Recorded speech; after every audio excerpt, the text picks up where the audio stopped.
오늘 강의를 저희들에게 잘 해주십사 부탁도 드릴 겸 나오실 때 우레와 같은 박수로 환영을 좀 부탁드리겠습니다. 김선 교수님 모시겠습니다.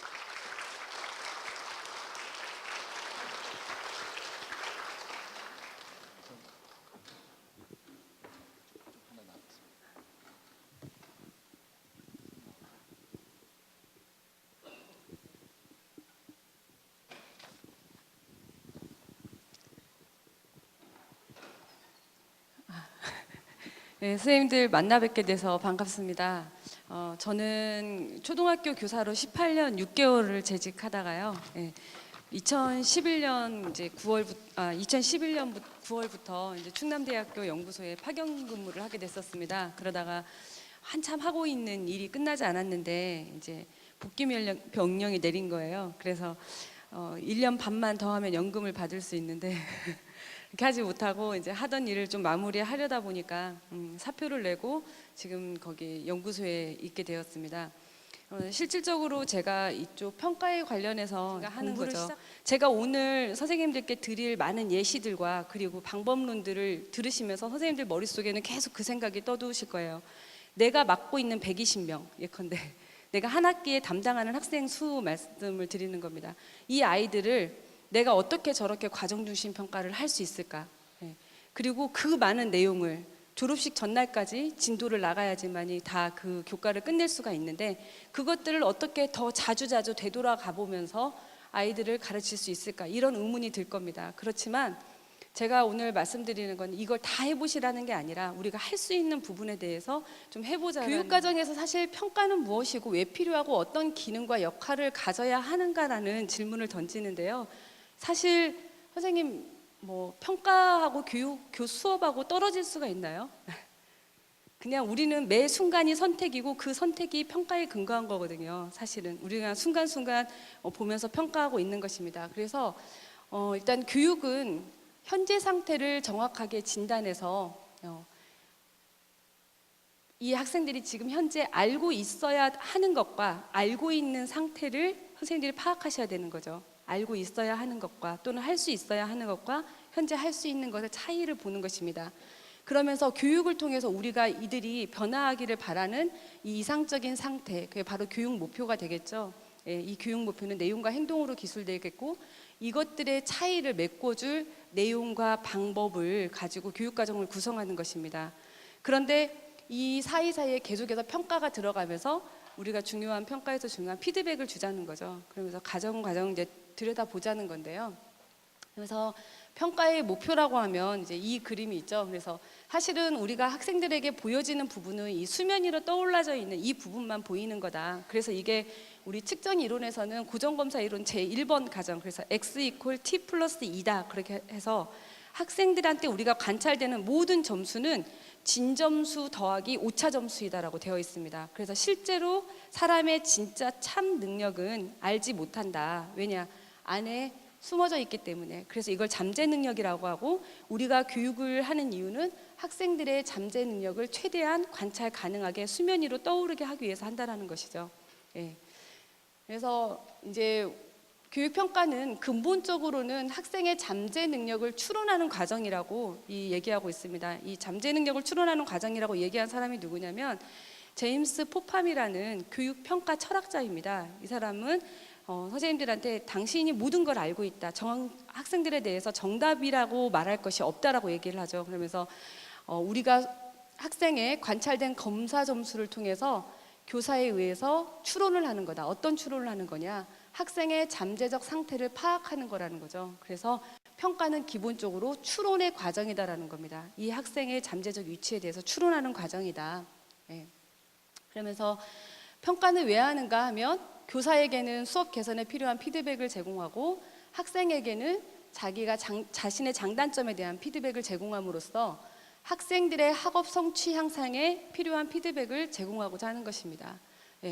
그래서 결과적으로는 학생들의 자신의 잠재 능력을 최대한 밖으로 끌어내서 최대 성취를 이끌어내고자 하는 것이 평가의 궁극적인 목표라는 거죠. 그래서 이제 그런 어떤 학생들의 증거를 수집하기 위해서 우리가 여러 가지 검사 도구를 제작해서 학생들에게 이제 시행을 하게 됩니다. 그게 수행평가 도구가 될 수도 있고요. 아니면 선택형 검사지가 될 수도 있고요. 뭐 정서행동 검사지가 될 수도 있고, 이런 모든 것들은 대체로 이런 절차들을 거쳐서 이제 도구를 개발하게 되는데요. 궁극적 목표는 딱 이거라는 거죠. 학습 증진 및 수업 개선입니다. 그래서 평가를 잘하자고 하는 건 결국은 수업을 잘하자는 얘기거든요. 예. 그래서 그러면은 이렇게 추론을 잘하면 우리는 어떤 게 좋냐는 거예요. 학생의 잠재적 상태를, 능력을 추론해서 어떻게 하자는 거냐. 그거는 교육적 결정의 기초로 삼는다는 겁니다. 그러면 교육적 결정은 뭐냐라는 거죠. 그래서 평가가 돕는 4가지의 교육적 결정은, 첫 번째는 교육과정의 성격과 목적에 대한 결정입니다. 즉 선생님들이 교육 목표를 명료하게 할 수 있다라는 것이죠. 평가는 교육과정, 내가 무엇을 가르쳐야 되는지, 그러니까 궁극적으로 평가할 것을 생각하면 내가 무엇을 가르쳐야 되는지에 대해서 명료하게 할 수 있다라는 것이고요. 너무 잘 아시는 얘기들이죠. 선수학습 지식에 대해서 결정을 할 수 있다라는 겁니다. 예. 그리고 수업 차시에 대한 결정이고요. 그다음에 수업 효과에 대한 결정인데, 사실은 이 3가지를 평가의 기능으로 분류하자면 이 선수학습에 관한 학습 지식에 관한 결정은 진단 검사에 해당되는 것이고요. 그리고 수업 차시에 대한 결정, 즉 내가 이 수업을 좀 더 이끌고 시간을 끌고 이 학생들을 지도할 것이냐, 아니면 여기서 멈추고 다음 단계로 넘어가도 될 것인가 하는 것은 형성평가에 관련된 내용입니다. 그리고 수업의 효과에 대한 결정은 사실 총괄평가에 관한 이야기인 것입니다. 예. 그래서 이러한 4가지 교육적 결정에 도움이 된다고 했고요.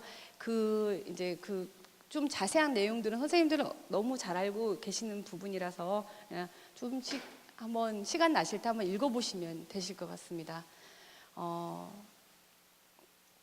2015 개정교육과정에서 평가가 강조되고 있는 점을 하나로 요약하면 이렇게 되어 있습니다.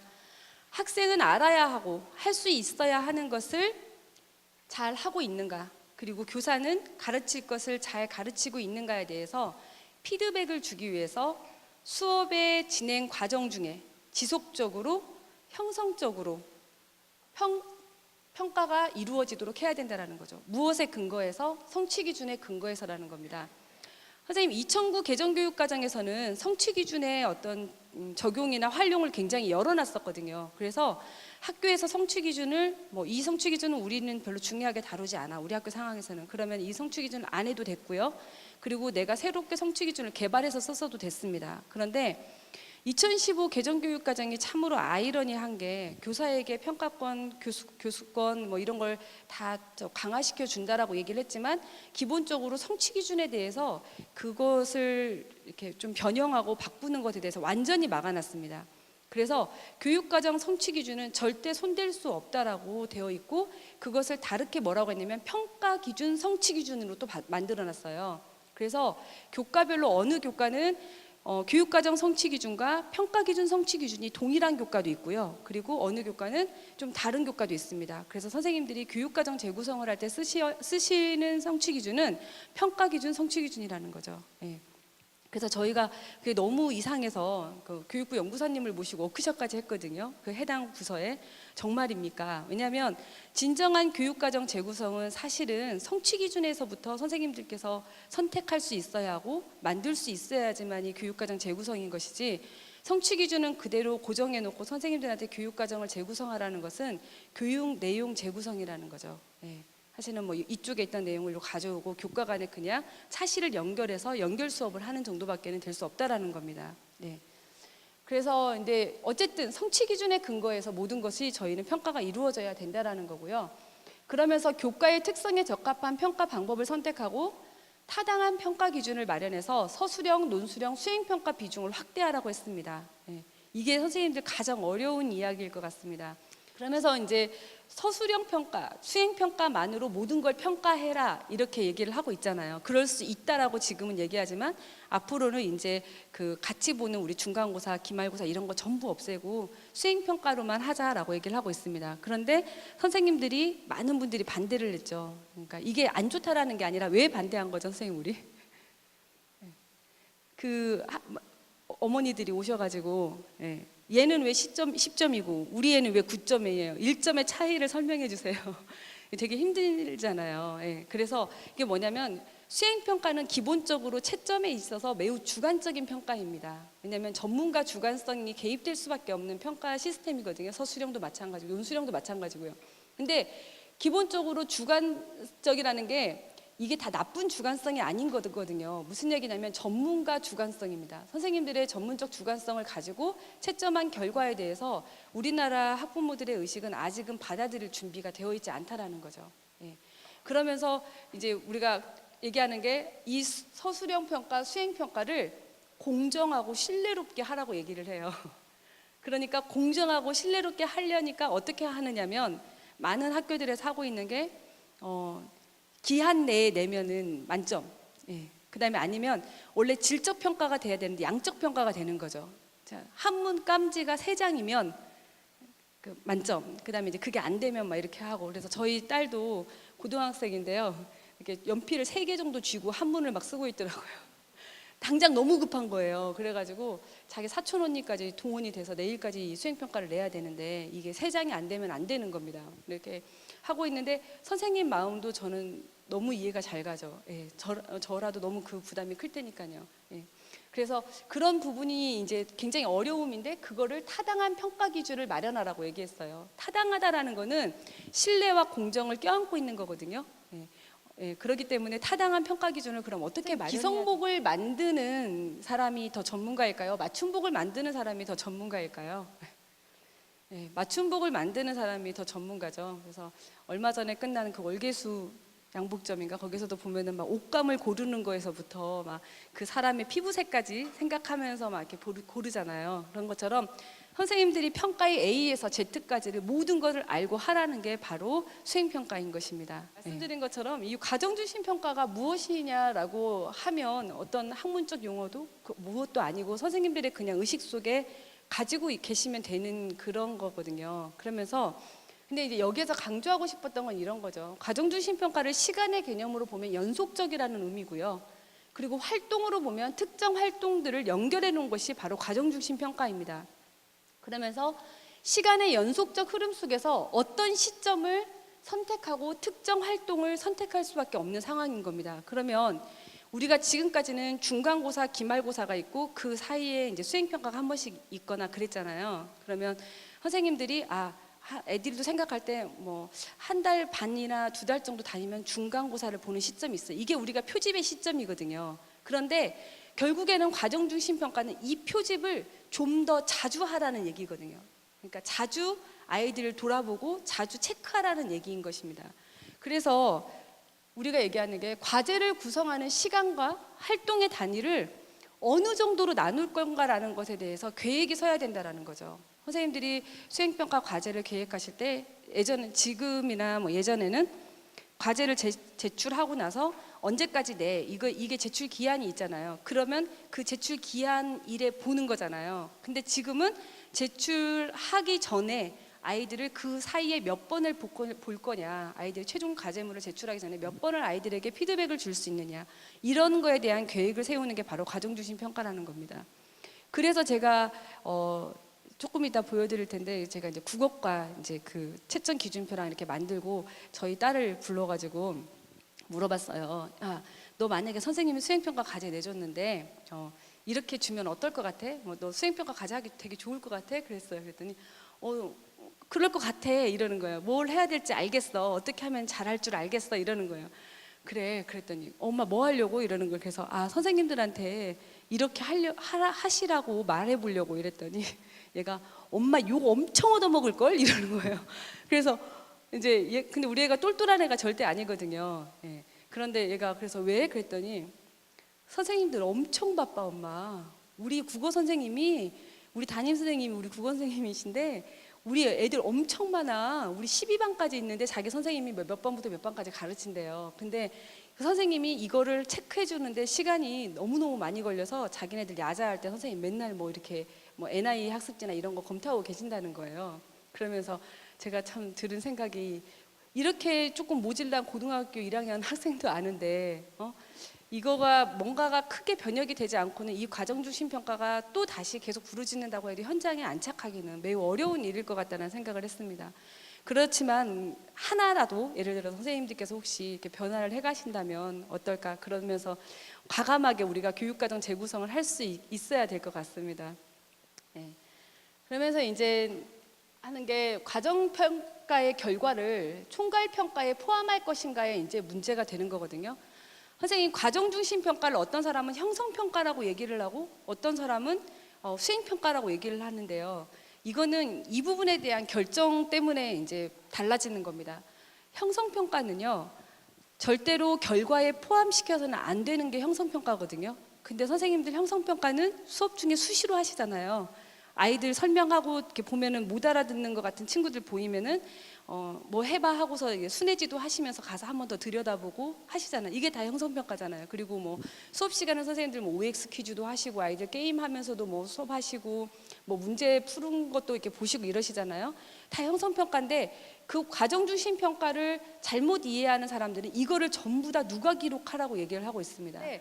선생님들이 과정 중심 평가를 한다고 해서 이거를 모든 걸 다 누가 기록을 해야 된다. 그러면은 선생님 만약에 총괄 평가에서 얘네들 다 누가 기록을 했어요. 그러면 애들 예를 들어서 수행 평가 과제를 제시를 하셨는데 최종 제출하기 전까지 2번을 아이들을 체크를 해서 점수를 주셨다고 할게요. 그러면 선생님들은 총 3번의 시점의 점수가 있잖아요. 그러면 이 3번 시점의 점수의 평균으로 아이들의 최종 점수를 산출하실 건가요? 아니면 마지막 부분에 대한 점수를 가지고 보통 이제 외국 같은 경우에는 선생님이 아까 말씀드린 것처럼 뭐 20명, 30명 데리고 한 학기 하니까 그런 하나의 과제에 대해서 3-4번씩 막 애들 표집을 하거든요. 그런데 거의 마지막 시점에 한 2시점 정도의 평균을 낸다든지 이렇게 해야지만 맞다. 왜냐하면 아이들은 지금 성장해 가고 있는 중이잖아요. 근데 애초부터 잘했던 애들의 누가 기록은 마지막까지 좋겠죠. 근데 이렇게 재미있게 따라온 친구들은 그걸 가지고 총괄평가를 낸다라고 하면 그 애들에게 오히려 더 역효과를 준다라는 말입니다. 예. 그래서 이제 그런 부분에 대해서 결정을 하신다면 굳이 그 중간중간을 모든 걸 기록으로 남기려는 그런 너무 힘든 노력을 하지 않으셔도 된다라는 거죠. 예. 그러면서 이제 수행평가와 채점기준표 개발에 대해서 말씀을 드릴 건데요. 가장 이제 키워드는 이건 것 같습니다. 학생이 알고 있는 것과 할 수 있는 것을 보여줘야 되는데 그리고 선생님들은 그거를 끌어내야 되는 거잖아요. 그런데 그거를 언제 교수학습 과정과 결과에서 이걸 끌어내야 됩니다. 그러면서 공정하고 신뢰롭게 평가할 수 있어야 된다는 게 지금 가장 중요한 이슈입니다. 예. 그렇게 됐을 때 어떻게 수행평가를 개발하고 채점기준표를 개발해야 할 것인가 하는 문제에 대해서 말씀드리겠습니다. 선생님들 뭐 수행평가의 개념 너무 잘 아시죠? 학생들의 지식, 기술 혹은 기능의 수준이나 정도를 알아보기 위해서 실제 상황이나 인위적 평가 상황에서 학생들에게 과제를 수행하게 하고 이것을 관찰하고 판단해서 평정하는 것이죠. 네. 수행의 유형은 사실 크게 나누시면 글로 무엇인가를 표현하는 것, 그 다음에 말로 표현하는 것, 그 다음에 어떤 시각적인 표현을 하는 것, 이 3가지의 유형이 되거든요. 수행의 유형을 보시면요. 선생님 좀 원고가 다르시죠? 예, 제가 계속 오늘까지도 원고를 계속 또 다듬고하면서 조금 더 바꿨습니다. 그래서 이제 크게 이렇게 글로 표현하거나 말로 표현하거나 뭘 보여주거나 이렇게 3가지 유형으로 보실 수가 있습니다. 근데 수행의 유형은 바로 교수학습법, 그러니까 교수법과 바로 연결이 되는 거거든요. 그래서 선생님들이 수업 방법하고 이제 같이 맞물려 가게 되어 있습니다. 수행평가 과제를 개발하는 절차입니다. 예, 이게 쭉 절차가 되어 있는데요. 여기 하나씩 예를 들으면서 보겠습니다. 먼저 평가할 내용을 확인하자 이렇게 얘기했는데요. 교육과정 성취 기준을 가지고 가르치고 학습하도록 구체화해 놓은 것이 단원 목표이고요. 이것들을 좀 더 세분화해 놓은 것이 차시 목표입니다. 즉 1년의 학습이 이루어진 후에 학생이 뭘 알게 되고 뭘 할 수 있어야 되는지에 대해서 구체적으로 기술해 놓은 것이 교수자 입장에서는 교육 목표이고 학습자 입장에서는 학습 목표이고 교육과정 문서로 기술해 놓은 거는 교육과정 성취 기준이거든요. 예. 사실은 그게 다 그리고 뭐 우리가 평가 기준은 교육자 입장에서 평가 기준이고 성취 기준은 학습자 입장에서 성취 기준 또는 수행 기준이 되는 거거든요. 그래서 사실은 같은 용어이고 누구의 입장에서 바라보느냐의 차이만 있는 것입니다. 그러면서 이것들이 바로 뭐냐면 우리가 교육하는 목표이고 아이들이 학습하는 목표이며 우리가 수행평가에서 보고자 하는 거라는 거죠. 네. 그러면 학생들이 1년의 학습을 마치고 알게 되거나 할 수 있게 되었는지를 평가하는데 수행평가가 적절한가를 먼저 판단해 보시라는 겁니다. 네. 선생님, 여기 혹시 수학 선생님들 계신가요? 한번. 네. 많으시죠? 네. 근데 교육과정 재구성이나 이런 수행평가 막 이렇게 얘기를 하면 제일 난색을 표현하시는 분들이 수학 선생님, 그 다음에 과학 선생님들이시거든요. 그래서 해외 사례를 이번에 수집하는데 뭐 핀란드든 미국이든 영국이든 프랑스든 뭐 싱가포르, 중국, 일본 이런 나라들의 수학과 수행 평가를 수집해 봤는데요. 우리보다 더 심하게 쪽지 시험이에요. 그러니까 사실은 그 교과에 적합한 방법을 가지고 아이들을 수시로 돌아보는 것이지, 이게 뭐 이런 검사는 정말 나쁘다, 나쁘고 좋은 평가 방법이 있는 게 아니니까 수행평가 과제나 서술형 문항을 굉장히 어렵고 정말 고차원적인 사고를 측정할 수 있도록 선생님들이 못 내시는 게 아니라 사실은 대상이 우리 반 아이들을 생각하면 그걸 내기가 참으로 어렵다라는 거죠. 근데 분명히 그 대상도 고려가 돼야 된다라는 얘기입니다. 그래서 우리가 기초학력을 측정할 때는 가장 좋은 문항 유형이에요. 선택형 문항이에요. 네. 선택형 문항이거든요. 그래서 선생님들 보시면은 걔네들은 자기들이 답을 스스로 생성해내는 능력이 있는 게 아니라 주어진 옵션에서 자기가 기억하고 있던 걸 끄집어내서 이렇게 고르게 할 수는 있다라는 거죠. 그러면서 그들의 오답지를 분석하고 그렇게 해서 그들의 오류를 찾아내서 지도할 수 있다는 겁니다. 블룸의 신교육목표 분류학이라는 것을 만들었습니다. 그래서 지식의 차원과 인지행동의 차원으로 두 가지로 나누게 된 거죠. 그래서 사실적 지식, 개념적 지식, 절차적 지식, 메타인지적 지식이 있고 이것을 이해하느냐, 기억하느냐, 적용하느냐 이것의 차이가 있는 것이다라고 한 거죠. 그러면서 많은 학자들이 만약에 기억이나 이해나 적용까지를 측정하려고 한다면 서술형 필요 없다. 네. 선택형 검사나 단답형, 완성형이 적합하다라고 얘기를 한 겁니다. 굳이 그렇게 어렵게 할 필요 없다라는 거죠. 그러면 우리가 해야 하는 서술형이나 수행평가 같은 경우에는 여기 분석이나 종합, 평가, 창안 이런 쪽에 갔을 때 이런 것들을 재려고 할 때 이런 수행평가가 필요한 거다라고 얘기를 하고 있는 거죠. 네.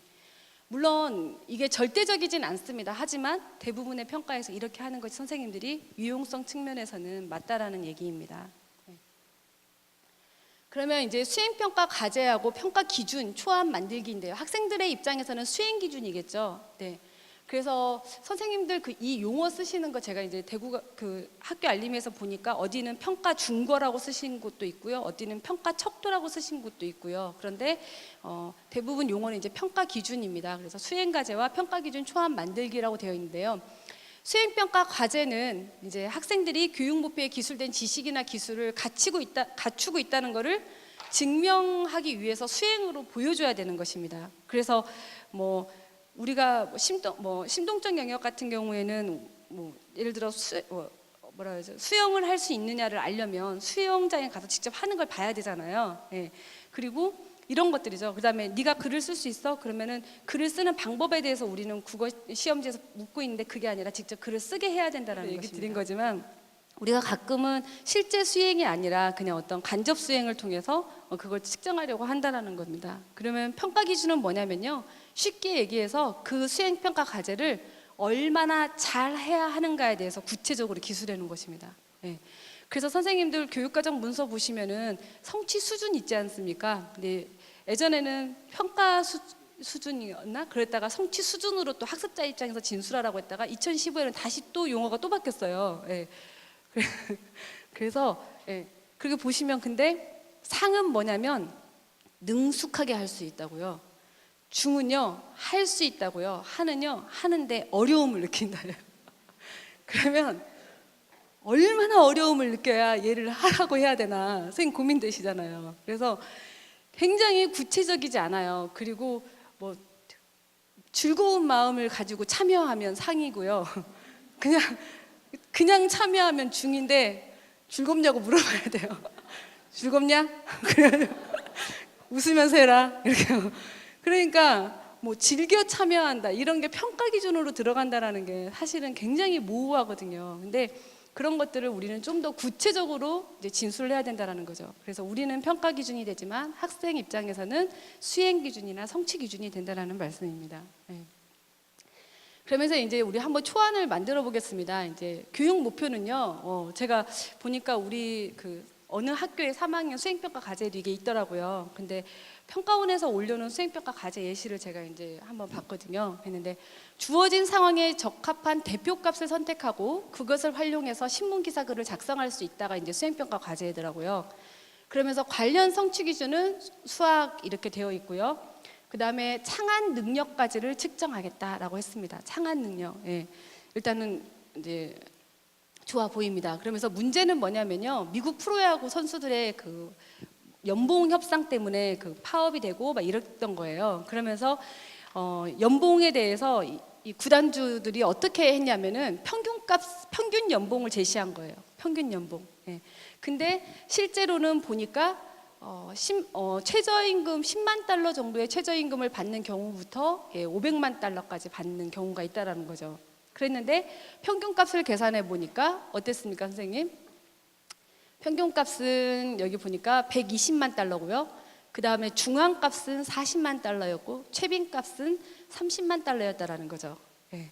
그랬을 때 어떤 거를 이용해서 이걸 제시하는 것이 합리적이냐, 예를 들어서 이제 그 대표값의 특징을 알고 이제 이걸 얘기하라는 거였는데요. 여기까지도 저는 읽으면서 선생님 어떤 생각이 드십니까? 네. 이게 좀 글이 많잖아요. 네. 그래서 저거를 그리고 다 읽어내려야 되는데 문제는 읽기 이해 능력이 뛰어난 아이들이면 이미 여기에 다 답이 있어요. 거의 다. 예. 뭐를 제시할 건지에 대해서는. 예. 그러면서 이제 아무튼 노조는 평균을 이용한 구단주들의 작전에 말려들었는데 만일 노조 지도자들이 평균에 대해 조금만 알아서도 반격할 방법을 쉽게 생각해낼 것이다 이렇게 했습니다. 그러면서 문제가 뭐였냐면요. 지은이는 이지은 김지은이 아니라 이크를 지은이. 예. 그래서 지은이가 이 경우 평균이 대표값으로 합당하지 않다고 주장하는 이유는 무엇이었을지 모둠에서 이제 서로 의견을 나누어 보자. 이게 뭐냐면 수학적 의사소통 능력을 측정하는 거였어요. 예. 그래서 수학적으로 대화해야 되는 겁니다. 왜 적절하지 않은가? 그다음에 평균이 자료의 대표값으로 의미가 없는 경우는 무엇이 있을지 상황을 찾아보거나 구성해 보시오였습니다. 그다음 문제는요.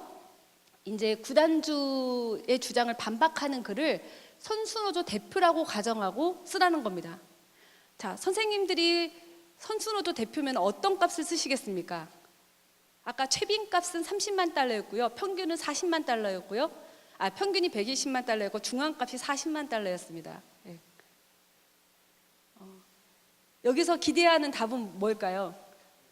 예, 기대하는 값은 최빈값을 기대해가지고 여기에 그 주의사항에 보면은 여기 선수노조에서는 최빈값을 찾아내도록 유도해라 이렇게 써 있어요. 그래서 이제 끌고 가는 게 뭔지 아시겠죠? 그러면서 이제 기자가 제일 똑똑해요. 중재안을 제안하는 기사를 작성하라는 거예요. 그래서 최빈값이 아니고 중앙값을 가지고 얘기하는 중재안을 작성하는 글을 작성하라 이런 것이었습니다. 그래서 이걸 이제 우리 중학교 수학 선생님들하고 검토를 해본 거죠. 평가 기준 초안을 만들기 위해서 이제 한번 우리가 질문을 해본 거예요. 선생님들끼리. 그랬을 때 우리가 알고자 하는 것은 무엇이지? 아까 그랬죠. 그런데 여기에서는 대표값의 특징을 알고 적절한 상황에 대표값을 활용할 수 있는 거잖아요. 예, 그걸 알고 싶었던 겁니다. 그리고 학생들이 스스로 자기가 하고 있는 수행 과제를 점검할 수 있도록 하기 위해서는 어떤 걸 줘야 되지? 이제 이겁니다. 그러면서 이제 초안을 만들었어요. 평가 기준이 될 만한 사항들을 리스트로 만든 거죠. 그랬을 때 대표값의 개념과 원리에 대해서 이해하고 있는가, 문제 해결에 적합한 대표값을 선택할 수 있는가, 그 다음에 수학적 사고력을 통한 의사소통을 하고 있는가, 그래서 수학적 글쓰기를 할 수 있는가 그랬어요. 근데 여기서 단지 이제 정답을 찾기보다는 수행 과제를 통해 보고 싶은 사항을 이제 수행 기준으로 해야 된다. 예, 이렇게 하면서 했는데, 자 이제 우리가 채점기준표 개발을 이제 초안을 이렇게 만들었으면 내가 의도한 평가 내용과 인지 범주가 매칭하는가? 선생님 아까 그게 창안 수준의 인지 범주와 매칭을 하나요?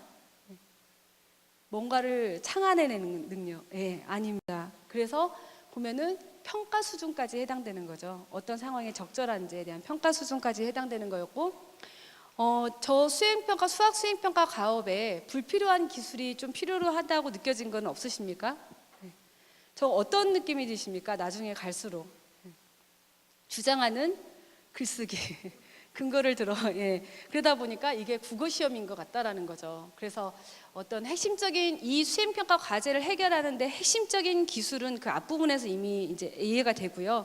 그 다음에는 불필요하거나 학년 수준을 넘는 과도한 지식이나 기술을 요구하고 있다 이렇게 되어 있습니다. 그래서 이거를 어떻게 바꿨냐면 이렇게 바꾼 겁니다. 이제 그러면서 아주 그러니까 단순하게 아까 길었던 지문을 짧게 줄인 거죠. 그러면서 이게 있었다 그랬는데 700명 정도 되는 메이저리그 선수들의 연봉은 500만 달러 이상을 받는 경우부터 10만 달러 정도의 최저임금을 받는 경우까지 다양한 분포를 보인다. 그러면서 평균은 얼마, 중앙값은 얼마, 최빈값은 얼마이다 이렇게 했습니다. 그러면서 어떻게 했느냐면 이 수행평가 과제를 국어 선생님하고 수학생님이 같이 출제를 하신 거죠. 예. 그래서 같이 이제 하신 거고 그러면서 이제 관련 교육과정 성취 기준을 국어과까지 같이 넣은 겁니다. 그래서 의견의 차이가 드러나는 문제에 대해 타당한 근거를 들어서 주장하는 글을 쓴다. 이렇게까지 넣어줘야지만 이게 수행평가 과제와 잘 맞는 과제가 되는 것이죠.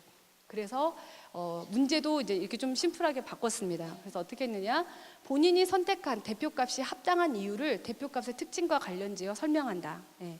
그리고 선택하지 않은 대표값이 합당하지 않은 이유를 대표값의 특징과 관련지어 설명한다. 그러면서 창안 능력을 하기 위해서 이건 좀 어렵죠. 구단주 입장과 선수노조 입장을 중재하기 위한 새로운 계산 방법을 제시하며 주장하는 글을 쓴다라는 겁니다. 그러니까 저기에 나오는 최빈값이나 뭐 이런 것들을 하는 게 아니고요. 예, 다른 의견을 제안한다는 거죠. 그런데 그 당시에 수학 선생님들은 되게 또 남자 선생님들은 되게 많은 의견을 막 제시하시더라고요. 그래서 뭐 최저 연봉을 뭐 제거하고 최고 연봉도 뭐 어떻게 하고 그다음에 저 연봉은 최저임금 협상에 대해서 얘기를 시작해야 된다. 그러니까 뭐 더 잘 받는 사람에 대한 얘기가 아니라 그렇게 조금 받는 사람들은 게끔 얼마 이상은 받을 수 있도록 보장해야 된다라는 쪽으로 접근해야 된다. 이러면서 새로운 이야기들을 막 꺼내놓으시는 거예요. 그러면서 끝날 줄을 모르셔서 제가 끝내드렸습니다. 그래서 그런 결론은 우리 선생님들도 이게 연봉이 이런 식으로 해가지고 얘기를 좀 능력껏 이렇게 해야 된다. 이렇게 얘기하시더라고요. 네. 그러면서 평가 기준도 이제 수정이 된 거죠. 마지막 부분에 새로운 해결 방안을 제시하는 글쓰기. 그래서 이게 창안 능력까지를 측정하게끔 이렇게 되어 있습니다. 자, 선생님 제가 화살표를 그리고 있는 이유는요. 어떤 친구들은 여기까지밖에 할 수 없을 수도 있고요. 어떤 친구들은 여기까지밖에 할 수 없을 수도 있고 그런데 수행평가 과제를 모든 학생에게 모두 끝까지 해내라고 하는 것은 아까 말씀드린 것처럼 우리 반 전체 학생들에게는 해당되지 않을 수 있다는 거죠. 그래서 수행평가 과제 자체에 약간 위계를 선생님들께서 인정하시는 것 그리고 어디까지 해결할 수 있는지를 보시는 것도 하나의 방법일 것 같습니다. 네. 과제에서는 창안을 이제 요구하는 내용을 포함했지만 예를 들어서 채점 기준표에는 그걸 포함하지 않았으면 그 부분이 채점이 안 되는 거잖아요. 예, 그래서 그런 부분도 유의하셔야 되고요. 그러면서 이제 우리가 수행 과제를 개발하시면서 이제 그 일반적인 절차를 쭉 설명을 드렸는데 결정할 사항들이 있습니다. 수행 과제를 개발하실 때 맨 처음에 이제 결정할 사항들이 처음에 시간에 관련된 거죠.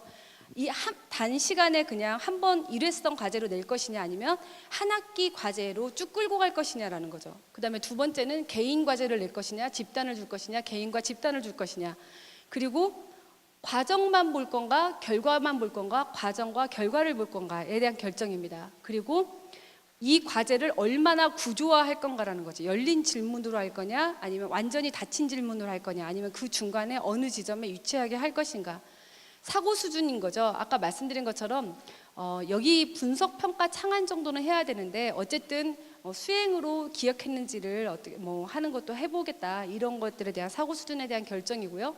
난이도에 대해서도 조금 쉬운 수행 과제가 있을 수 있고 어려운 수행 과제가 있을 수 있다라는 거죠. 이것들에 대해서 결정하는 것에 따라서 어떻게 수행 과제가 달라지는지 예시를 보여드리겠습니다. 시간에 대한 개념인데요. 오엘리의 크리스마스 선물을 읽고 이제 단기 과제를 제시할 때입니다. 국어 성취 기준 2956번에 관련된 건데요. 델라와 짐이 서로 사랑에 빠졌는데 델라와 짐의 사랑이 어떻게 묘순된 결론을 이끌어내는지 독자가 이해하기 쉽게 설명하시오. 그냥 어쩌면 수업 시간 내에 간단하게 차시 안에서 끝낼 수 있는 단기 과제가 되는 거죠. 예, 그럴 때는 사실은 성취 기준은 이거 하나만 이제 관련이 되어 있는 거고요. 예. 그리고 이거를 장기 과제로 갔을 때는 아까 그 단기 과제를 기본적으로 포함하고요. 그리고 이제 그 다음이 있습니다. 모순된 결론이 있는 짧은 소설을 창작하여라. 그리고 등장인물은 적어도 2명. 그래서 한 학기 정도 과제로 아이들에게 이제 그 이야기를 창작하는 능력까지를 측정하려고 할 때 하는 것인데요. 그러면서 이제 3번은 자신이 쓴 이야기를 다음 사항을 지켜서 분석해라. 그래서 등장인물의 어떤 동기와 행동이 이야기에 모순된 결과에 영향을 미쳤는가. 자기가 쓴 작품에서 그거를 분석해내라는 겁니다. 그리고 오헨리의 크리스마스 선물을 분석한 것이 자신의 이야기를 쓰는데 어떤 부분에 영향을 미쳤는가. 이게 바로 관련된 성취 기준이 2953, 2959, 2936 성취 기준입니다. 그래서 총 4개의 성취 기준이 이렇게 같이 맞물려서 됐을 때는 장기 과제로 가면서 학기 중에 이제 아이들이 이제 선생님께서 국어선생 수업을 진행하시면서 차근차근 진행해 나가시는 거죠. 수업과 같이 진행하시는 거고요. 그리고 개별 과제, 집단 과제 이제 이거는 역사 문제로 해봤는데요.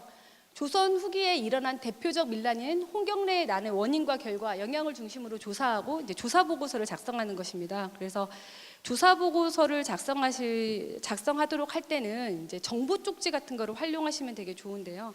수행 평가를 할 때 아이들이 조사 보고서를 보통 이제 선생님이 한 2주 정도 주시고 내고 2주 후에 제출해라 그러면 애들이 언제 하죠, 보통? 전날 하더라고요. 저희 딸 아침에 새벽에도 하고요.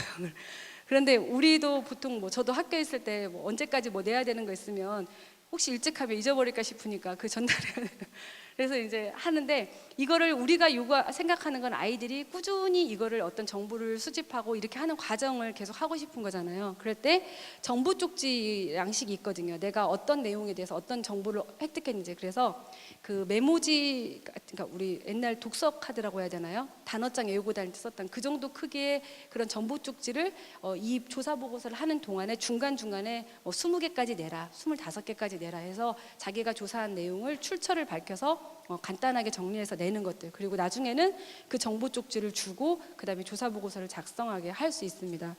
그런데 이렇게 개별 과제 같은 경우는 인가 혼자서 하는 거죠. 오로지 이 친구의 어떤 정보를 수집하고 조직하는 능력에 대해서 보는 거고요. 이거를 집단 과제로 봤을 때 선생님들 항상 고민이 많으시잖아요. 애들 집단 과제 주면 정말 싫어하죠. 네.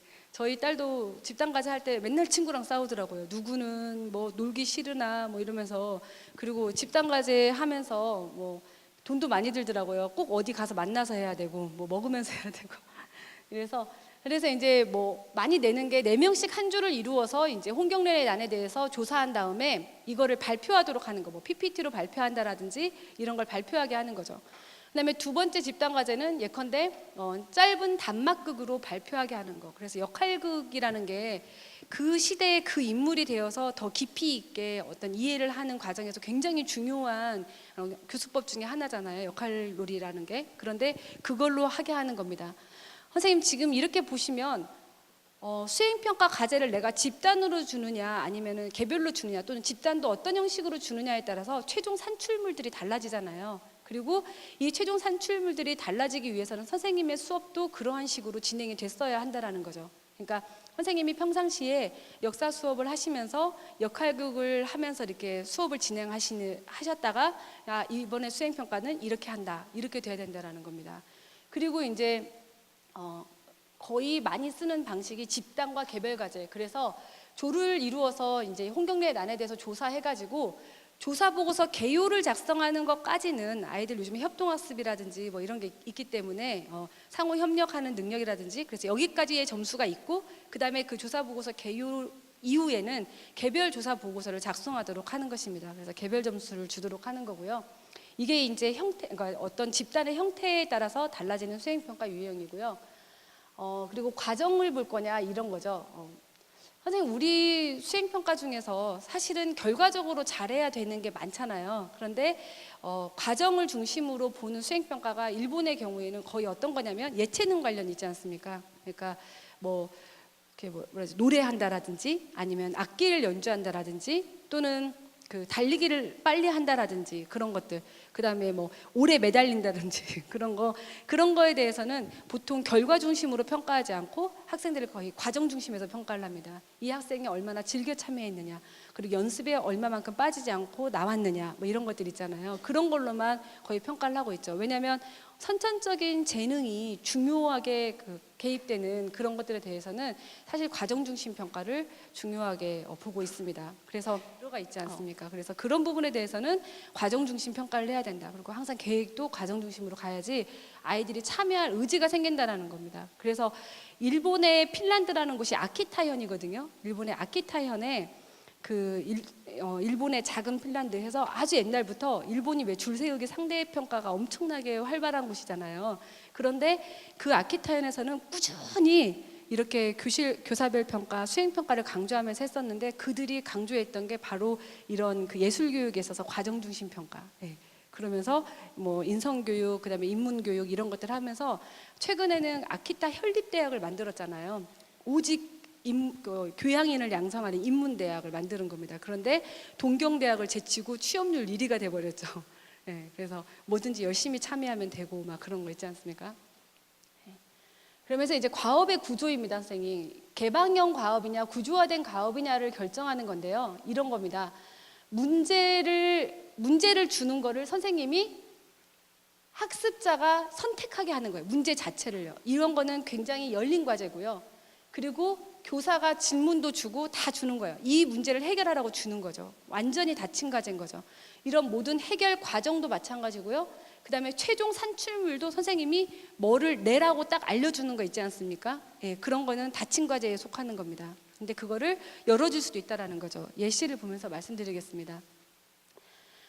의견의 차이가 드러나는 문제에 대해서 아까 똑같은 동일한 성취 기준이잖아요. 그거에 대해서 닫힌 과제, 구조화된 과제는 예를 들어서 이런 것입니다.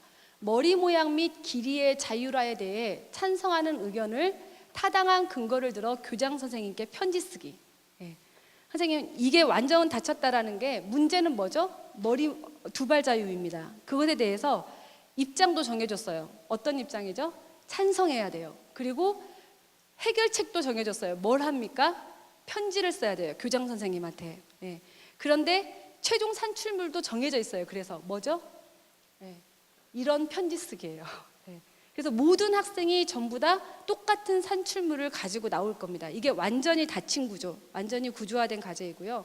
이거를 열면 어떻게 되느냐? 학교에서 수정해야 할 교칙 하나를 선택하라. 열린 문제인 거예요. 그리고 그 교칙이 무엇이고 그 교칙에 대한 본인의 입장을 설명하고 그걸 친구랑 할래? 혼자 할래? 이것도 자기들이 결정하는 겁니다. 그래서 본인 또는 친구들과 함께 그 규칙에 대해서 언급할 때 사용할 전략이 무엇인지 밝히고, 그러니까 예를 들어서 캠페인을 할래? 아니면은 뭐 벽보를 붙일래? 교장 선생님 면담을 할래? 뭐 친구들 설문조사를 할래? 이런 게 다 열려 있다라는 거죠.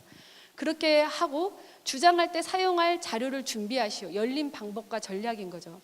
자, 그런데 문제는 선생님께서 이렇게 과업을 열어놓으시면 여기에서는 우리가 측정하는 역량 자체가 달라진다라는 거죠. 아까는 설득하는 글쓰기에 딱 포커스가 돼 있었거든요. 근데 지금은 문제 해결 능력을 보는 것입니다. 예. 그래서 문제를 분석하고 다양한 해결책을 찾아 비교하고 선택한 전략을 정당화하고 가능한 문제점에 대해 확인하고 대안 전략을 찾는 것. 그래서 상당히 긴 과제로 될 수도 있고요. 그러면서 아이들이 자기들 스스로 뭔가를 해낼 수 있다는 거죠. 그렇지만 아까 설득하는 글쓰기에 대한 평가는 아닌 거죠. 물론 산출물이 그렇게 나오는 친구들은 또 그렇게 되겠고요. 예. 그래서 과업을 얼마만큼 구조화하는가 하는 부분에 대해서는 선생님들께서 채점 기준표를 만드실 때도 고민하셔야 되는 부분이거든요. 그러니까 과업은 열어놨는데 채점 기준표를 너무 상세하게 해버리면 똑같은 결과물이 나온다는 거예요. 예. 그래서 이제 그 부분은 조금 이따 뒤에서 한번 보실 겁니다. 그리고 사고 수준인데요. 과학 성취 기준이죠. 기억 수준에 대해서 나는 아이들 수행평가를 하겠다. 그냥 우리 애들은 일단은 광물의 특성을 이용해서 광물 표본을 구분하는 것부터 할 수 있어야 되겠어요. 예컨대. 그러면 이렇게 그냥 간단하게 기억 수준의 수행평가를 하실 수도 있고요. 우리 애들은 과학에 굉장히 관심도 많고 이래서 광물의 특성을 이용하여 생활에 편리한 물건을 만드는 어떤 그런 창안해내는 계획서 같은 거 있잖아요. 이런 거를 측정하려면 창안 수준까지도 갈 수 있다는 거죠. 그러면서 이제 우리가 난이도를 생각하게 되는데 선생님들이 많이 생각하시는 게 사고 수준, 인지범주죠. 사고 수준이 낮으면 쉬운 과제이고 창안이나 평가나 이쪽으로 가면 어려운 과제인가 하는 거는 그건 절대 아니라는 겁니다. 철저하게 난이도는 어떤 수행 과제를 주느냐에 따라 달라진다는 거죠. 예컨대 우리나라 백지도를 주고서요, 기억하는 건데 모든 도시의 이름을 써넣어라. 그러면 이건 기억해내는 거지만 엄청난 난이도잖아요. 예. 그래서 그렇게 될 수도 있다는 거죠. 그리고 두 번째는 철저하게 학생의 지식과 경험에 달려 있다는 겁니다. 어떤 아이한테는 매우 쉬운 과제가 될 수도 있고요. 어떤 아이한테는 정말 쉬운 것도 매우 어려운 과제가 될 수 있다는 거죠.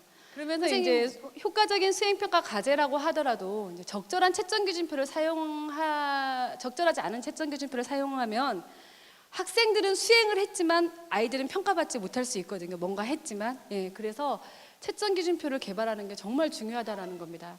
그래서 선생님들 채점 기준표 잘 아시죠? 예.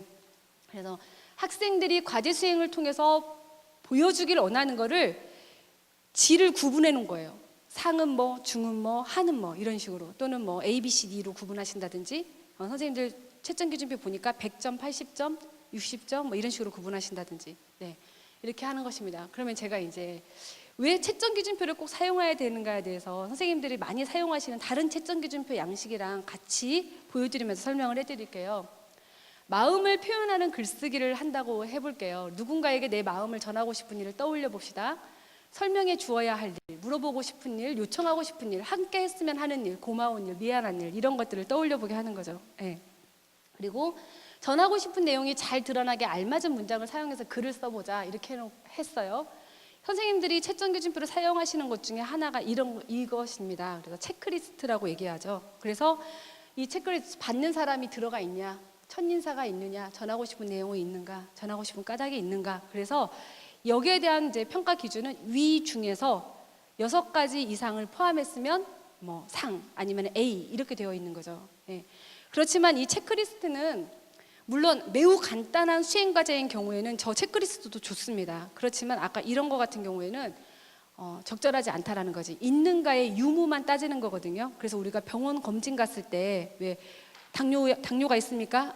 뭐 이런 거 있잖아요. 그렇게 하는 게 체크리스트거든요. 그래서 우리가 과정 중심 수행 평가에서는 특히나 별로 적절하지 못하다. 그리고 이거를 이제 똑같이 할 때 그러면은 각 기준별로 점수를 매기는 거. 그래서 평가 기준 점수표라는 걸 또 할 수가 있거든요. 이거는 이제 우리가 선생님들 평정표라고도 얘기를 합니다. 평정표. 그래서 이제 받는 사람의 최대 점수는 1점이고 그러면 1, 0이겠죠. 있으면 1이고 없으면 0이고요. 그 다음에 첫인사는 2니까 0, 1, 2가 있을 겁니다. 그리고 전하고 싶은 내용은 3이니까 그러니까 여기 각 0, 1, 2, 3이 있는 거죠. 그래서 각각의 자동으로 가중치를 두고 있는 것입니다. 그랬을 때 자기 평가를 하고 교사가 평가하는 거 이렇게 하는 방법이 있고요. 그리고 이제 이렇게 우리가 하는 것 중에 또 매우 잘함, 향상 필요 이렇게 등급으로 그래서 평가 기준 등급표를 제시해 줄 수도 있는데 이것의 가장 큰 문제점은 무엇이냐면요. 아까 말씀드린 것처럼 얘는 왜 잘함이고 저는 왜 향상 필요해요? 이 차이에 대해서 명확하게 알 수가 없다라는 겁니다. 예. 그러면 학생이 내가 잘함을 받았는데 매우 잘함을 받고 싶어요. 그러면은 내가 어떻게 해야 매우 잘함을 받을 수 있는지에 대한 정보가 없다라는 얘기입니다. 예. 그래서 보시면 이게 이제 분석적 채점 기준표라고 하는 건데요. 제가 아까 깜짝 놀랐다는 게 바로 이것입니다. 우리 대구광역시 교육청의 선생님들은 이 분석적 채점 기준표를 어느 시도보다 제일 많이 활용하고 계시더라고요. 그래서 제가 우리 여기 앉아 계시는 최명수 선생님하고 개인적으로 잘 알고 있어서 전화를 드렸거든요. 그래서 선생님 이거 어떻게 이렇게 대구 선생님들은 잘하십니까? 이랬더니 우리는 원래 이렇게 연수를 받았고 그래서 최선을 다해서 그렇게 하려고 한다 이렇게 얘기하시더라고요. 그래서 되게 놀랐습니다. 왜냐하면 다른 시도 한번 학교 알림이 들어가 보십시오. 그러면 거의 이렇게 안 되어 있거든요. 왜냐면 이렇게 하는 게 너무 힘이 드니까요. 예. 근데 선생님들 굉장히 많이 이렇게 분석적 채점 기준표로 되어 있었습니다. 무슨 얘기냐면 글의 짜임에 대해서는 매우 잘했다라고 하는 게 어떤 것인지, 즉 이 셀에 들어가는 최대 기대 수행을 적어놓는 겁니다. 구체적으로요. 예. 그래서 이렇게 되어 있는 거죠. 그리고 내용 전개에 대해서는 어떤 건지, 그다음에 언어 규칙에 대해서는 어떤 건지 이렇게 하는 거죠. 근데 선생님들이 사실은 어려움을 느끼시는 게 뭐냐면요, 이 기술을 어려워하시는 게 아니라 평가 기준을 유목화 시켜내는 걸 어려워하신다는 거죠. 예. 여기에서 무엇을 봐야 되는지에 대해서 이 수행과제에서 핵심이 되는 키워드를 뭘 가지고 여기다가 얘를 중심으로 기술할 것인가, 이게 되게 중요한 이슈가 되는 거죠. 예. 그래서 이렇게 분석체 채점 기준표를 제작하셔야 되는데, 이건 왜 제작해야 되느냐? 선생님께서 채점을 일관되게 하실 수 있고요, 타당하게 할 수 있고, 채점의 공정성을 높일 수 있다는 겁니다. 그리고 선생님의 수업 개선에 도움을 준다는 것은 내가 이 수행 과제를 줌으로써 학생들의 최대 수행에서 기대하는 게 무엇인가를 선생님이 미리 알고 계신다면 계속해서 아이들을 그쪽으로 이끌어 준다는 말이거든요. 그 다음에 이제 의사소통을 용이하게 하고요, 학생들은 이 채점 기준표를 통해서 자기 점검을 할 수 있는 거죠. 그리고 자기 평가를 통해서 비판적 사고 능력을 기르는데 학생의 자기주도 학습 능력 향상을 가져올 수 있다는 겁니다. 그래서 선생님 핀란드 교육혁명이라는 책을 혹시 읽어보셨는지 모르겠는데요, 거기에 보면은 핀란드에는 채점 기준표가 없으면 수행평가도 없다라는 게 이렇게 큰 가운데 글귀로 들어가 있거든요. 그런 것처럼 핀란드뿐만이 아니라 우리가 생각하는 교사별 평가가 잘 되어 있다라고 하는 나라들은 전부 다 학생들이 수행평가 과제와 함께 채점 기준표가 무조건 붙어 있습니다. 네. 그래서 선생님 혹시 무굴이라는 사이트 아십니까? 무굴이라는 사이트가 우리나라에도 들어와 있고 턴잇인이라는 사이트도 있거든요. 그게 우리나라 이제 턴잇인은 얼마 들어온 지가 안 됐어요. 근데 글쓰기에 관련해서는 전부 다 턴잇인이라는 사이트를 쓰고 있더라고요, 이제 미국의 선생님들은. 근데 학생이 자기 아이디로 들어가면 우리 학교가 있어요. 예를 들어서 대구 동중학교가 있으면 대구 동중학교를 딱 들어가요. 그러면은 동중학교 선생님 중에서 그 사이트를 쓰는 선생님의 이름이 쭉 있습니다. 그러면은 내가 예를 들어서 대구 동중학교의 김선 선생님 과목을 듣고 있어요. 그러면 그 김 선생님을 클릭하면 이 선생님이 한 학기 동안에 내는 수행 과제와 채점 기준표가 거기 다 들어있거든요. 그래서 그걸 열어서 얘가 과제를 하고 거기서 제출을 하는 거예요. 제출을 하는 순간 갑자기 뭔가가 막 그 바가 막 돌아가요, 이렇게. 그러면서 25.5% 딱 이렇게 나오는 거예요. 그래서 이게 뭐냐고 그랬더니 표절이래요. 25.5%가 네 글이 다른 글과 유사해 하고 나온 거예요. 그래서 그 과제를 딱 열으니까 그 예를 들어서 제가 자기평가 이런 게 있어요. 근데 그 용어가 하이라이트가 되면서 그 용어가 쓰인 문서 있지 않습니까? 그거랑 바로 링크가 돼요. 그래서 선생님들이 과제를 할 때 이 퍼센트에서 30%를 넘으면 너는 0점이야 이렇게 돼 있어요, 기준에.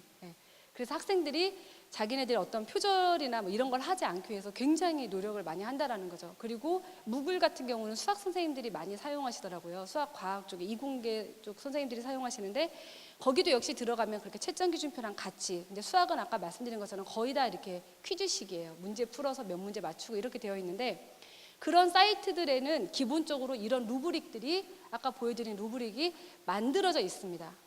그리고 선생님들이 선택해서 받은 다음에 그거를 수정하시는 거죠. 내 과제에 맞게 우리 학생들의 수준에 맞도록 수정하셔서 활용하실 수가 있고, 그 안에서 학생과 계속 주고받으면서 피드백을 주고받고 마지막 듀데이트, 그러니까 최종 제출일까지 학생들하고 계속 의사소통을 하는 거죠, 그 안에서.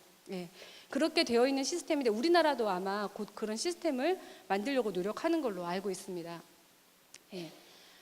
근데 수행평가 과제를 채점 기준표를 제작하지 않으면 잘못하면 여러 결과물이 섞인 보따리를 얻게 될 수 있다라고 얘기를 했습니다. 그러면서 대표적인 예시로 역사신문 만들기. 근데 우리 아이들 수행과제 내는 것 중에서 UCC 제작하기, 역사신문 만들기 이런 거 되게 많이 하거든요. 근데 한 학부모가 항의를 했죠. 뭘 측정하려고 하는 거냐? 역사 지식을 측정하려고 하는 것입니까? 역사 선생님한테. 아니면 글쓰기 능력을 측정하려고 하시는 겁니까? 왜냐하면 기사문을 쓰니까, 역사신문이니까.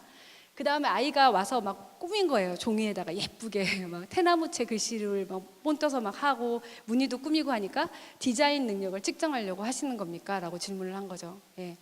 만약에 이 수행과제에 대해서 역사 선생님과 국어 선생님과 미술 선생님이 각각의 평가 기준을 하나로 만든 채점 기준표를 제공했다면 역사 수행평가도 되고 국어 수행평가도 되고 미술 수행평가도 됐었겠죠.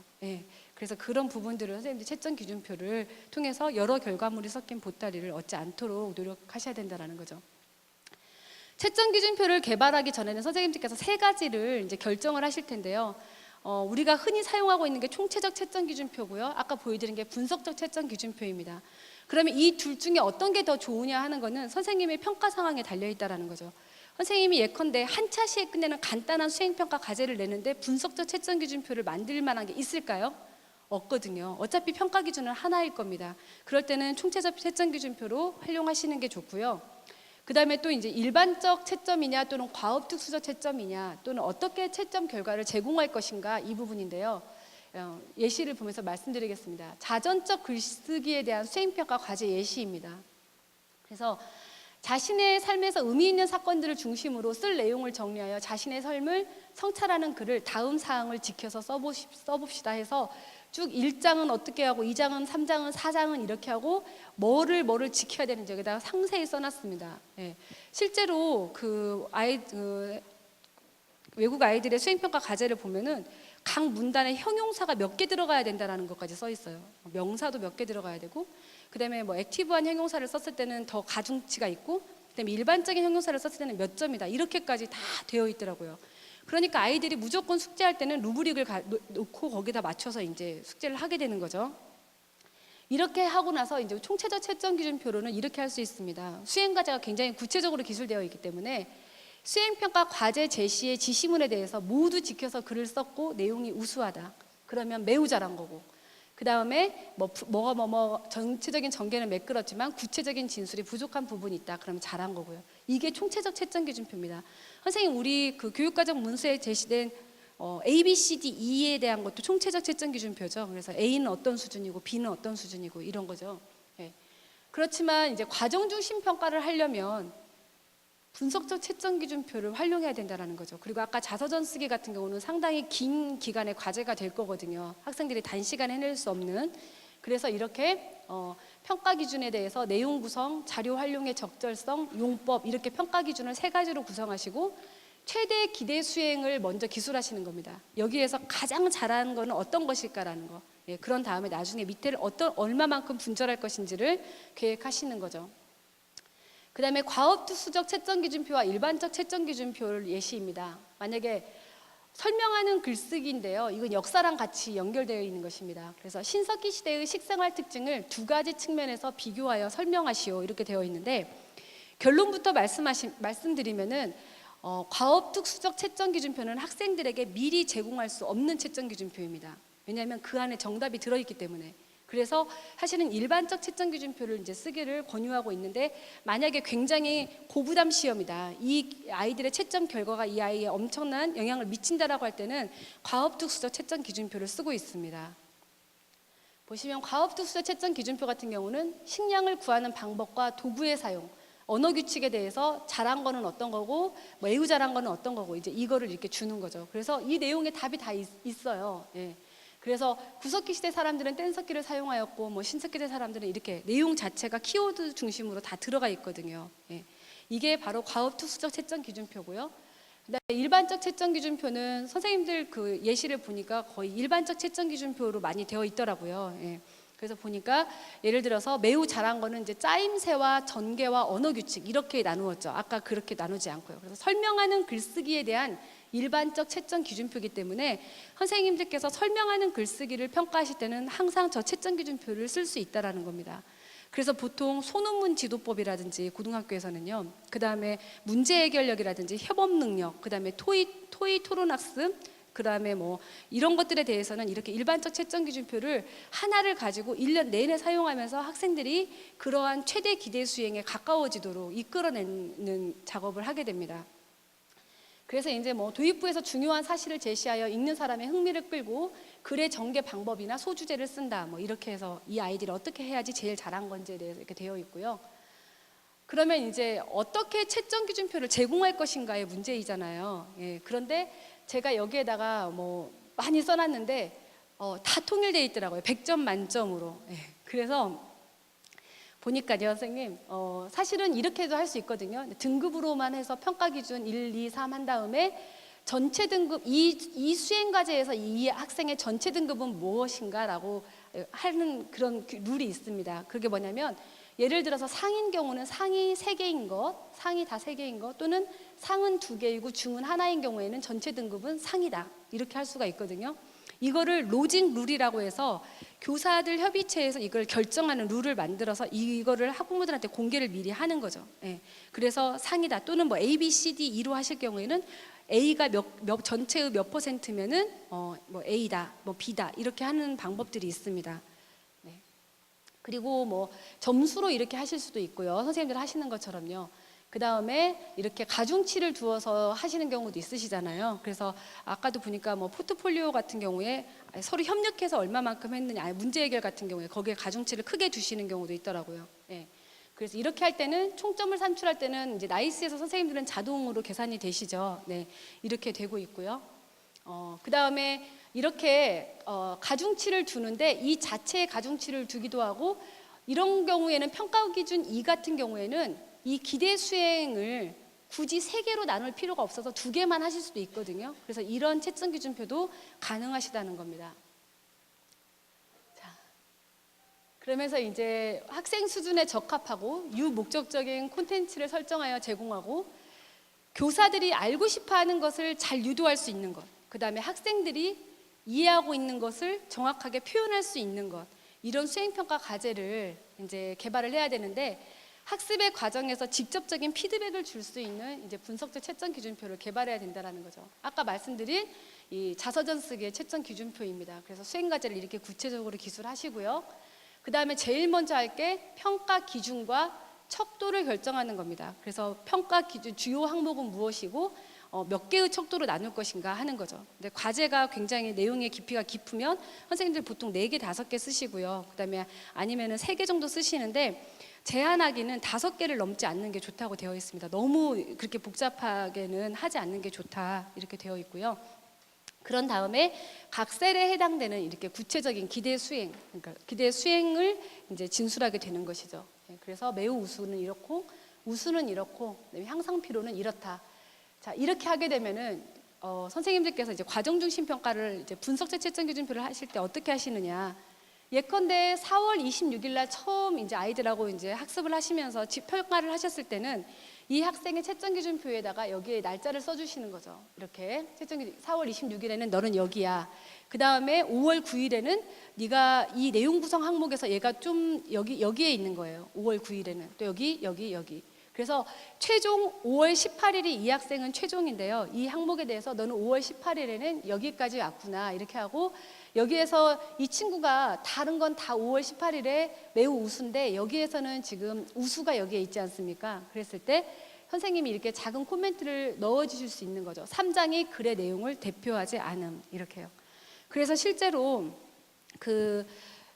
다른 학생들의 그 채점 기준표를 보면은 나중에는 이게 거의 너덜너덜해지게 이렇게 옵니다. 그런데 이제 물론 최종 성취 수준은 외국도 우리나라 마찬가지로 A 뭐 B C 뭐 이런 식으로 해서 나오죠. 근데 이 근거가 여기에 있다라는 것이죠. 예, 그러면서 부모들한테 이런 식으로 피드백을 주고 받게 되는 것입니다.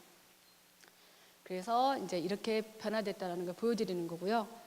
선생님 수행평가 방법들은 사실 교수법과 관련이 되기 때문에 너무너무 많습니다. 그 중에서 이제 제가 여러 가지 중에서 이제 그냥 선생님들이 좀 아셨으면 하는 것만 간단하게 시간상 구두 발표의 목적은 기본적으로 정보를 전달하는 거를 원할 때 다른 사람에게 어떤 정보를 전달할 때는 구두 발표고요. 설득하는 말하기를 하려고 할 때는 토론 토의 학습입니다. 예. 그래서 이 2가지 목표가 분명해야 되고 보통은 이제 말로써 학급 친구들에게 특정한 주제나 기술에 대해서 조사한 뒤 배운 것에 대해서 학생들을 가르쳐 보라고 하는 거거든요. 그런데 이걸 위한 지도 방법으로 이제 그 토드 스탠리라는 사람이 있는데 이 사람이 이제 굉장히 이 수행평가 방법을 가지고 수업을 하면서 실천적인 것들을 굉장히 많이 내놓은 사람이에요. 이 사람이 제시한 방법인데요. 구두 발표를 할 때 학생들에게 각자 자기가 그냥 원래는 우리가 하는 방법은 네가 발표할 개요를 간단하게 써봐라. 그런 다음에 발표를 하고 이렇게 하는 거 하잖아요. 근데 그렇게 하지 말고 구두 발표의 진짜 그 가치를 아이들에게 가르치려면 바로 녹음을 하게 한다라는 거죠. 네가 지금 생각한 주제에 대해서 녹음해봐. 뒤에 가서 그 다음에 자기가 녹음한 거를 들으면서 자기가 적게 하는 거예요. 이제 받아쓰기를 하는 거죠. 그러면서 뭐 이런 거는 자기 스스로 제거하게 한다라는 겁니다. 즉 무슨 얘기냐면 자기가 화자가 되고 청자가 돼서 자기가 말하는 거를 평가하고 그걸 다듬어 가게 되면 선생님이 평가해주고 친구가 평가해준 것보다 훨씬 더 빠르게 성장한다라는 거죠. 우리도 선생님 우리 수업 할 때 녹화하면 안 보고 싶잖아요. 정말 그랬어요. 그래서 저거 한다고 해가지고 되게 그렇더라고요. 네, 부끄럽잖아요. 그래서 저도 예전에 그 녹화한 거 한번 봤다가 막 어떻게 해야 될지를 모르겠더라고요. 내가 이렇게 사투리를 많이 썼었나? 난 표준어만 쓴다고 생각했는데 이렇게 하고 그다음에 수정하고 구두 발표를 하게 한다라는 거죠. 근데 구두 발표 같은 경우는 사실 소요 시간이 이제 문제가 되죠. 그래서 구두 발표의 채점 기준표를 만드실 때는 선생님이 목표가 명확해야 된다라는 겁니다. 진짜로 발표하는 능력에 대해서, 그러니까 얘가 제스처는 어떻게 하고 시선은 어떻게 처리하고 음량은 어떠고 이런 것만 보실 거면 애들한테 미리 이제 그런 채점 기준표를 주시면서 내용 자체는 매우 쉬운 거, 그냥 뭐 우리 휴대폰을 학교로 가져오게 되면 문제가 되는 게 뭘까, 뭐 이런 것들 있잖아요. 그런 거에 대해서 조사해서 발표하게 하는 거, 그냥 간단하게 그런 거라고. 만약에 나는 내용을 전달력까지 보겠다, 내용 구성을 어떻게 하고 어떤 매체를 이용해서 하는 것까지 보겠다라고 하면 채점 기준표에 미리 그러한 것도 포함이 돼야 된다는 겁니다.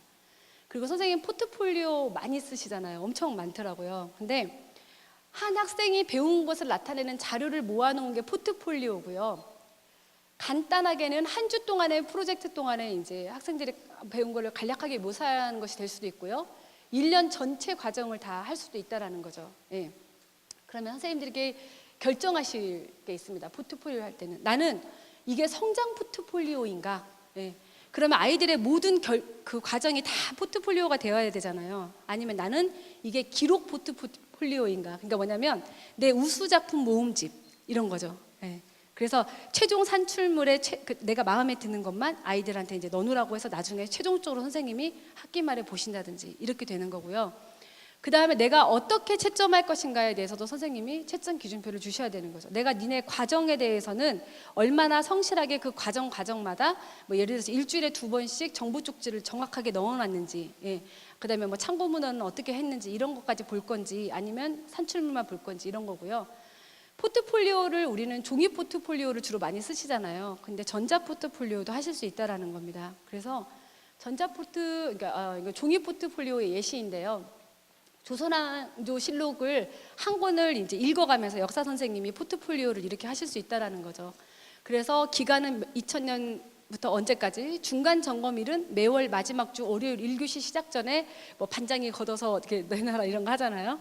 그렇게 하고 최종 제출은 언제고 다음 일정에 맞게 책을 읽고 해당 주에 제공되는 학습 활동지를 완성하여 포트폴리오 합니다. 이렇게 되어 있거든요. 그래서 3월 2주에는 처음부터 32쪽을 읽고 학습 활동지 번호는 N1번이다. 이렇게 해서 이게 쭉 계획표가 있고 뭐라고 했느냐면 학습 활동지와 채점 기준은 첫 주에 제공되며 매월 마지막 주에 제출한 포트폴리오에서 우수한 활동지는 제출자 이름을 지우고 학생들에게 공개하겠다. 이렇게 해서 이렇게 포트폴리오나 어떤 아까 우리 그 유형 중에서 글로 표현하는 거, 그다음에 말로 표현하는 거, 그다음에 어떤 그러니까 시각적인 거 이렇게 했을 때 시각적인 거는 우수 작품을 보여주는 게 그 어떤 교육보다도 되게 훌륭한 교육이 된다라는 거죠. 그래서 학생들에게 보여줄 수 있으시고요. 이렇게 이제 학습 활동지는 예시가 첫 번째에서 목차를 보고 가장 흥미로운 제목은 무엇이고 첫 주니까요. 그 이유는 무엇인가요? 조선왕조실록이란 무엇인가요? 그 다음에 제1대 태존을 동물에 비유하면 어떤 동물일지 이렇게 해보고 그 다음에 그 이유를 한번 적어봐라. 이게 처음 이제 태조에 대한 이야기거든요. 이제 제일 조선왕조실록 열어보면은 그 다음에 새롭게 알게 된 역사적 용어를 5개 적고 그 용어를 설명하시오. 그래서 사실은 선생님 그 역사책이 어려운 게 용어가 너무 어려워. 단어나 이런 게 너무 어렵더라고요. 그래서 아이들이 이렇게 무슨 말인지를 잘 모르니까 그걸 찾아서 뭐 사전을 찾아서 하든 뭐 이렇게 해서 정리하는 거. 그다음에 읽은 부분에서 느낀 점을 책 속에 있는 2문장을 그대로 인용하고 5문장 이상 써라. 그래서 어떤 그 태조의 이야기 중에서 어떤 문장에 자기가 어떻게 다가왔다 이런 거에 대해서 이제 감상문까지 같이 쓸 수 있도록 이거를 이렇게 매주 포트폴리오를 하게 하는 거죠. 네. 이게 역사 종이 포트폴리오고요.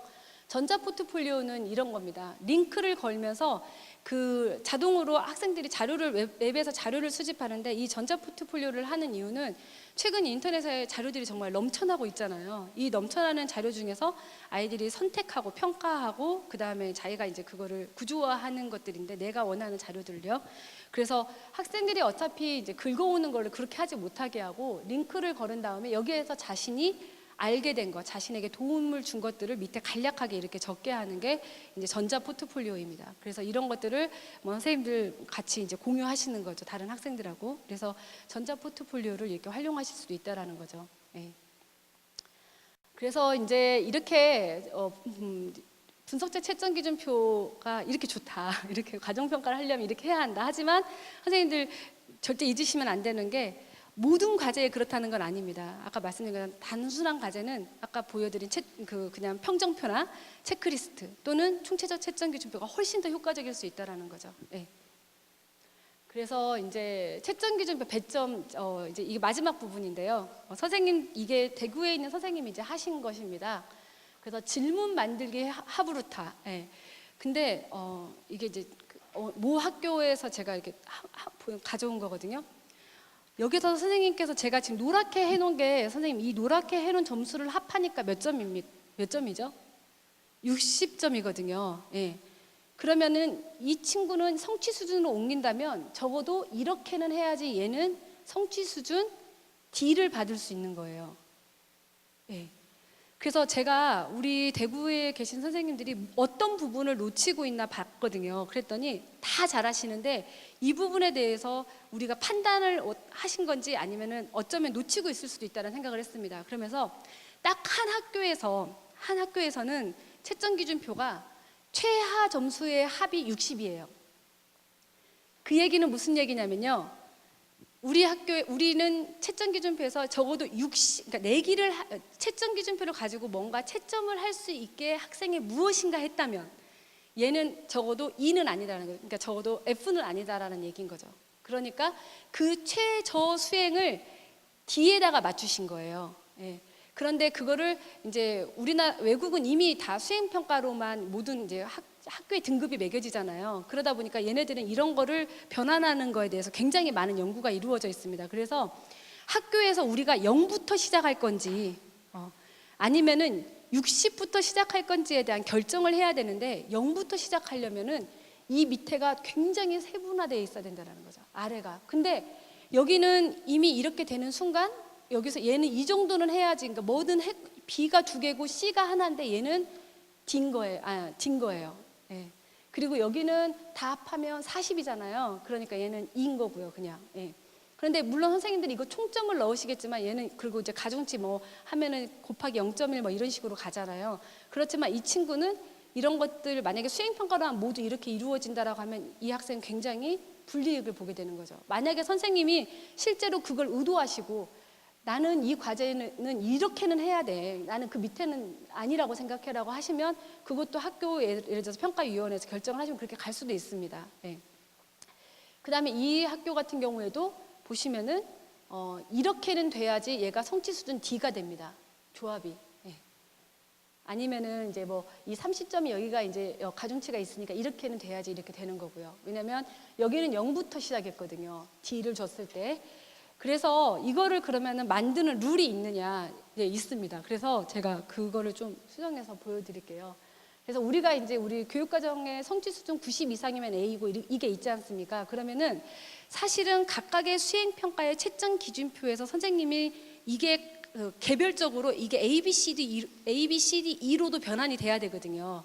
그래서 실제로는 마지막에 모두 다 100점 만점에 중간고사 100점 만점에 몇 점, 기말고사 100점 만점에 몇 점, 수행평가 1이 100점 만점에 몇 점이 아니라 사실 정말 절대평가는 중간고사는 A, B, C, D 중에서 뭐 기말고사는 A, B, C, D 중에서 뭐 수행평가 1은 A, B, C, D 이 중에서 뭐 이렇게 해가지고 이 각각의 그 성취 수준으로 기술된 걸 가지고 아까 말씀드린 로직 룰을 적용해서 학교 위원회에서 우리는 그러면은 이게 A가 몇 % 이상이면은 예를 들어서 A라고 하자 이렇게 결정할 수 있는 과정들이 필요한 거거든요.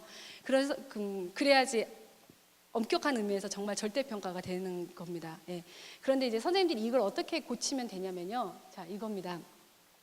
그러면 아까 그 성취 수준 D였던 게 지금 성취 수준 C로 올라갔는데 어떻게 바꿨냐면요. 저는 생각할 때 이렇게 생각한 거죠. C가 되는 최저점, 그러니까 여기에서 2가 되는 2는 제거하고요. 2부터 생각 안 한 거예요. 60부터 생각한 거예요. 60부터 생각했을 때 이게 최하점이 되려면 어떻게 해야 되냐라는 거죠. 그러니까 60점이 되려면 각각의 영역에서 어떻게 해야 되는 걸 계산한 겁니다. 그랬을 때 우리가 60부터 여기를 시작하는 거잖아요. C가 60이겠죠. 평가 기준 C가 60이고 여기 등급이 이게 60이고 그 다음은 80이 되고 그 다음은 100이 돼야 됩니다. 왜냐하면은 이 20점씩 증분한 근거는 무엇인가 하면 60부터 100까지는 40의 점수가 있잖아요. 이거를 두 개로 나누는 거잖아요. 예. 그랬을 때 20씩 증분해야지만이 정확하게 이제 증분이 되는 거거든요. 그래서 60에서 최하점만 선생님들은 정하시면 돼요. 예. 그래서 60, 80, 100이 되는데 이 부분에서는 선생님이 30점을 주시겠다고 했어요. 그러면 얘는 가중치가 이미 이제 30이 들어간 거잖아요. 그러면은 총 100이 되게 만들려면 0.3 곱하기 60을 해야 되는 거죠. 그래서 여기 최저점은 18점이 돼야 되는 거고요. 예. 그리고 여기는 최저점이 여기도 마찬가지로 0.3이니까 이게 18점이 돼야 되는 거고 여기는 24점이 돼야 되는 겁니다.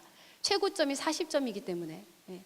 그래서 이렇게 여기가 모두 C를 맞은 친구는 우리 성취 수준으로 변환하면 E가 되는 거죠. 아니 D가 되는 거죠. 예. 그리고 이렇게 조합이 되면은 아까 이렇게 조합이 됐던 친구는 성취 수준 C가 되는 겁니다. 그래서 여기 같은 경우는 선생님 이제 80점이니까 0.3 곱하기 80을 해서 24가 되는데요. 이게 뚝 떨어지지 않을 때가 있어요. 예. 그럴 때는 선생님들이 이제 이 계산을 바꾸셔도 돼요. 그래서 그것도 역시 아까 말씀드린 로직 룰이라고 하거든요. 그러니까 평가 전문가들이 모이셔서 선생님 우리는 애들이 이 근처에 있는 애들이 굉장히 많아. 그러니까 우리 여기 조금 더 이게 범주를 늘리자. 이렇게 점수 범주를 늘리자. 이렇게 하셔도 아무 문제가 없다라는 겁니다. 근데 기본적인 룰은 이거예요. 우리는 최하점을 60으로 시작하겠다. 아니면은 나는 다 C면은 얘는 2가 맞다고 생각해. 그러면은 여기를 59로 놓고 맞추시던지, 예. 아니면 58로 놓고 맞추시든지 맞춘 다음에 최고값 사이를 이제 증분을 해나가는 거죠. 예. 이렇게 하시는 방법이고요. 자, 요거 같은 경우도 역시 마찬가지입니다. 아까 여기서는 D였잖아요. 성취 수준 이렇게 되었을 때 이렇게 바꾸고 나니까 여기는 지금 이 척도가 4개이기 때문에 60에서 100까지의 40을 3으로 나눈 겁니다. 예. 그래서 3.3인가씩 올라가야 되잖아요. 예. 그러다 보니까 여기는 조금 이제 점수 조정이 됐죠. 예. 그래서 제가 아까 반올림한 것 같아요. 그래서 이렇게 했을 때 최저점이 여기가 18점이고 18, 24. 그러면 아까 그 친구는 이렇게 됐을 때 성취 수준이 이게 B가 되는 거거든요. 그러면 선생님들도 최종 나이스의 그 100점 만점으로 환산한 점수를 하실 때는 이 점수의 합을 넣어주시는 거죠. 네. 그래서 이게 기본적으로 이제 아까 제가 말씀드린 그 한 학교는 모든 평가 기준, 채점 기준표를 다 분석적 채점 기준표를 하셨어요. 그래서 체육 교과과 예체능 교과 빼놓고요. 거기는 상중하 이렇게 해가지고 하시고 다른 교과에 대해서는 전부 다 이렇게 하셨는데 이 최하점의 점수를 저처럼 이렇게 60점에 맞추고 하셨더라고요, 전부. 그런데 이제 그런데 그 학교도 이 증분하는 거에 대해서는 선생님의 임의 증분, 그냥 10점씩 증분하거나 예, 이렇게 했는데 여기서 증분하는 게 굉장히 중요한 거거든요. 이게 이 근거를 가지고 증분시키는 거. 근데 기본적으로는 아까 말씀드린 것처럼 N 나눠 가지고 하는데 여기서 올리고 한 1, 2점의 차이는 선생님들께서 얼마든지 조정하실 수 있다. 예. 그게 바로 룰입니다. 그래서 채점 기준표를 100점 만점으로 환산하시는 이런 방법을 활용하신 건 좋은데 보니까 이거를 이렇게 하시는 거는 조금 아직 그거가 현장에 적용이 잘 안 된 것 같다는 생각이 들어서 이렇게 말씀드렸습니다. 그래서 선생님들 내년에 하실 때는 혹시 가능하시면은 이거를 수정하셔서 그래서 최저점을 근데 맨 처음에 말씀드린 것처럼 먼저 우리 학교에서는 어떻게 할 건지를 좀 정하셔야 됩니다. 우리는 뭔가를 해서 이 채점 기준표를 가지고 채점을 했다라는 거는 이 학생의 수행이 뭔가 있다라는 걸 전제하고 원래 하는 거거든요. 어쨌든 간에 애가 있다. 근데 그렇지 않은 애들은 인 거고 뭔가 한 애들에 대해서는 최저점은 일단 D로 주고 가자. 이렇게 하고 나서 그 다음부터 결정을 가시는 거죠. 그래서 우리 가정중심 평가는 바로 이건 것 같습니다. 그래서 교수 평가 학습이 하나로 맞물려서 이렇게 가는 건데요. 제가 지금까지 제가 제일 좋아하는 문구인데 한번 나중에 읽어보십시오. 그리고 제가 있는 내용들은 책을 냈어요. 근데 아직 안 나왔어요. 그래서 11월 30일 출간 예정인데요. 혹시 나중에 관심 있으신 뭐 질문 있으시면 제 이메일이나 연락 주시면요, 제가 할 수 있는 한 최선을 다해서 답변 드리도록 하겠습니다. 장시간 감사드립니다.